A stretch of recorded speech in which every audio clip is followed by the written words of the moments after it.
लोकसभा क्षेत्र मोतिहारी के मेरे सभी उपस्थित बहनों और भाइयों, बाबा सोमेश्वर नाथ की इस पावन धरा को नमन करते हुए मैं आप सबका हृदय से अभिनंदन करता हूं, स्वागत करता हूं। और मुझे बताया गया कि आप लोग 12 बजे से यहां आए हैं। बहनों और भाइयों, पिछले 5 घंटे से इंतजार करते करते और आपके अंदर जो उत्साह है, इस उत्साह को सचमुच मैं अभिनंदन करता हूं। इसके लिए मैं आपका हृदय से आभार व्यक्त करता हूं और इसके लिए मैं राधा मोहन बाबू को कहूंगा कि चुनाव के बाद इन लोगों को अयोध्या धाम का दर्शन जरूर कराना। मैं इनका स्वागत करता हूं। बहनों और भाइयों, बिहार की धरती तो हमारे लिए माता जानकी के मायके के नाते ननिहाल जैसा है और इसीलिए उत्तर प्रदेश और बिहार उसी भाव के साथ, एक आत्मीय संबंधों के साथ हजारों वर्षों के से जुड़ा हुआ है। मुझे जब भी बिहार आना होता है मुझे बहुत अच्छा लगता है, आत्मा अभिभूत होती है और आपके उत्साह को देख करके मुझे और भी आनंद की अनुभूति होती है। आज जब लोकसभा का चुनाव चल रहा है, छठे चरण का आज अंतिम चुनाव प्रचार का दिन है। आज सुबह सुबह मुझे पहले पुरी जाना पड़ा, वहां से फिर एक और लोकसभा सीट पर जाने के बाद मैं यहां आ रहा था, हेलीकॉप्टर दूसरी सीट पर चला गया। लेकिन दोनों स्थानों पर मुझे प्रचार करने के जाना था। अभी आपके बीच में आया हूं, लेकिन मैं आपसे कह सकता हूं कि 5 चरणों के चुनाव देश के अंदर हुए हैं।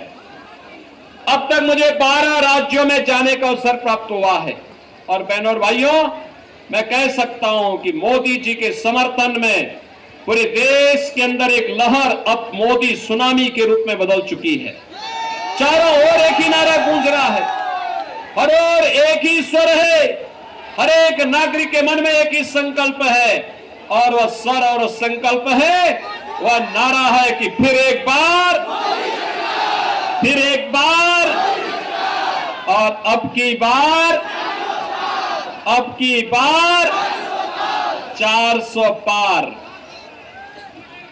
तो ये आरजेडी और कांग्रेस के लोगों को चक्कर आने लगता है 400 पार का नारा सुन करके, क्योंकि दोनों मिलकर के भी 400 सीटों पे चुनाव नहीं लड़े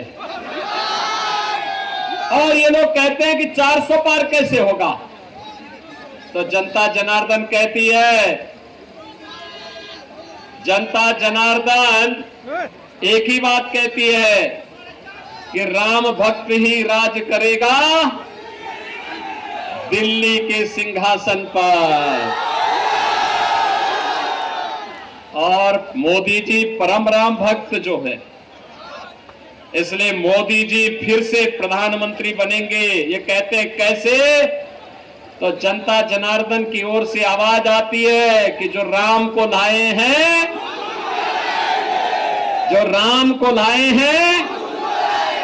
बहनों और भाइयों, मुझे एक बात बताइए, क्या ये कांग्रेस और आरजेडी के लोग अयोध्या धाम में मंदिर का निर्माण करा पाते क्या? अरे तो राम विरोधी हैं और ये लोग राम विरोधी भी हैं। इनके कारनामे भारत विरोधी भी इनको ठहराता है, इनके कारनामे गरीब विरोधी भी इनको ठहराता है।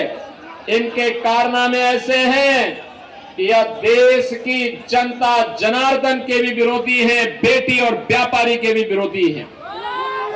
और भाइयों, आज जब मोदी जी के नेतृत्व में भारत की कायाकल्प हुई है, पूरा भारत एक नए भारत के रूप में दिख रहा है। पूरे भारत के अंदर अगर आप देखेंगे 4 लेन, 6 लेन, 12 लेन के हाईवे बन रहे हैं, एक्सप्रेस हाईवे बन रहे हैं, एयरपोर्ट बन रहे हैं, ट्रेन में अत्याधुनिक ट्रेन की सुविधा हो रही है। अत्याधुनिक ट्रेन की सुविधा आ रही है, वंदे भारत, अमृत भारत, नमो भारत के रूप में मेट्रो की सुविधा देश के अंदर अलग अलग सिटी में बढ़ती जा रही है। कहीं आईआईटी, कहीं आईआईएम, कहीं एम्स, कहीं पे one district one medical college, कहीं पे ट्रिपल आईटी, कहीं पे एनआईटी, कहीं पे कृषि विश्वविद्यालय, और केंद्र में रह करके राधा मोहन बाबू ने तो यहां पे कृषि की आधुनिक तकनीक का एक केंद्र ही इस क्षेत्र को बनाने का काम किया है। बहनों और भाइयों, ये सभी काम विकास के, और दूसरी तरफ गरीब कल्याणकारी कार्य भी किस तेजी के साथ। याद करिए, कांग्रेस और आरजेडी के समय में पहले तो कांग्रेस और आरजेडी का जो गठबंधन है, ये बिहार के लिए बड़ा अपशकुन है। बहनों और भाइयों, अपशकुन इसलिए है, जब इनकी सरकार रहती थी, जब ये लोग मिलते हैं तो मान के चलिए कि गुंडागर्दी जरूर होगी, लूटपाट जरूर होगी। दूसरा, इनके समय में उपद्रव बहुत होते थे,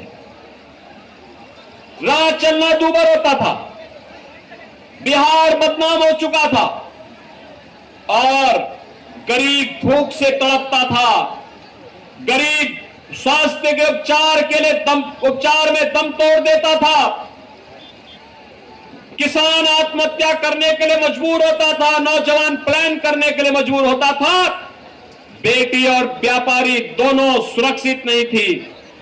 लेकिन आज बिहार के अंदर जेडी और बीजेपी की सरकार और केंद्र में मोदी जी के नेतृत्व की एनडीए सरकार आने के बाद आज आप देख रहे होंगे, मोदी जी 80 करोड़ लोगों को फ्री में राशन की सुविधा का लाभ दे रहे हैं।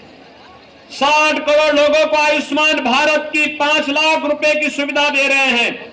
और मोदी जी ने घोषणा की है कि फिर एक बार मोदी सरकार जब 4 जून को बढ़ेगी तो 70 वर्ष से ऊपर के हर एक बुजुर्ग को 5 लाख रुपए की आयुष्मान भारत की सुविधा प्रतिवर्ष उपचार के लिए उपलब्ध करवाएंगे।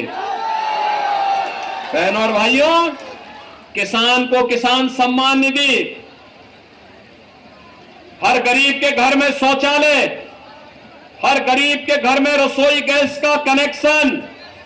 और मोदी जी ने घोषणा की है कि अभी 10 वर्ष में 4 करोड़ गरीबों के मकान बने हैं, और अगले 5 वर्ष के अंदर बाकी जितने भी गरीब बचे होंगे, जिनके पास अपना मकान नहीं होगा या कच्चा मकान होगा, झोपड़ी होगी, उन सबको एक एक मकान उपलब्ध करवाने का काम करेंगे।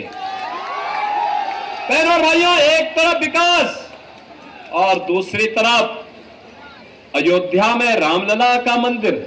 याद करिए, जब अयोध्या में राम मंदिर का आंदोलन चल रहा था, ये जितने बुजुर्ग लोग हैं, अधेड़ उम्र के लोग हैं, ये उस समय जवान हुआ करते थे, तब नारा लगाया करते थे कि रामलला हम आएंगे, मंदिर वहीं बनाएंगे, रामलला हम आएंगे।